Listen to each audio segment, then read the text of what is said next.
ایک بادشاہ رات کے وقت بھینس بدل کر اپنی رعایا کی مشکلات سے باخبر رہنے کے لیے شہر کا گشت کیا کرتا تھا۔ ایک رات اس نے دو درویش دیکھے جو سردی سے کانپ رہے تھے اور بادشاہ کو برا بھلا کہہ رہے تھے۔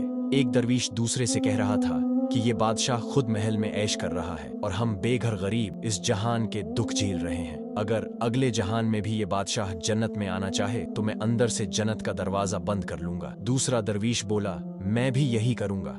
بادشاہ دونوں درویشوں کی باتیں سن کر خاموشی سے محل واپس چلا گیا۔ اگلے روز اس نے دونوں درویشوں کو عزت سے دربار میں بلایا اور انہیں اتنی دولت دے دی کہ وہ سکون سے زندگی گزار سکیں۔ ایک درویش نے حیرت سے بادشاہ سے پوچھا، آپ کس وجہ سے ہم پر اتنے مہربان ہوئے ہیں؟ بادشاہ مسکرا کر بولا، تم دونوں مجھ سے ناراض تھے، میں نے تمہیں اس جہان میں راضی کر لیا ہے تاکہ تم اگلے جہان میں جب میں جنت میں داخل ہونا چاہوں تو اس کا دروازہ مجھ پر بند نہ کرو۔ دونوں درویش بادشاہ کی دانائی اور رحم دلی سے متاثر ہوئے اور اسے دعائیں دیں، کاش ہمارے حکمران بھی ایسے ہی ہوتے۔